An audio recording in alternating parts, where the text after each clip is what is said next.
ఈ మాటలన్నది ఎవలో కాదుల్లో తెలంగాణలో ఉన్న ప్రతిపక్ష పోలు అంటున్నారట, పబ్లిక్ అంటున్నారట. అన్నిటికీ ముఖ్యమంత్రి రేవంత్ సార్నే బదనాం చేస్తున్నారట.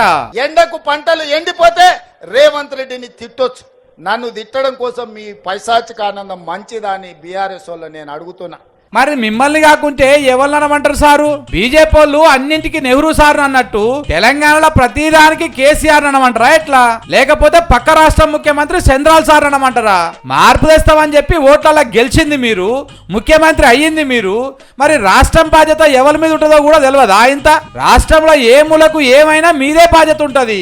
కుక్క మనిషిని గరిచినా, మనిషి కుక్కను గరిచినా, ఛత్తీస్గఢ్ బార్డర్ లా ఆదిలాబాద్ అడవిలా కాకి చచ్చిపోయినా మీదే బాధ్యత ఉంటది. సర్కార్ ఎవరుంటే వాళ్ళే బాధ్యత తీసుకోవాలి. మొన్నటి దాకా ఈ మాటలు మీరే చెప్తిరి.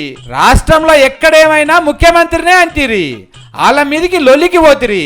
సావైనా ఇంకోటైనా ఇడిచిపెట్టకపోతిరి. ఇక ఇప్పుడు వాళ్ళు మిమ్మల్ని ఇడిచిపెడతారా చెప్పుండ్రి? మీరు ముఖ్యమంత్రి కాగానే అన్ని మర్చిపోయినట్టున్నారు సారు.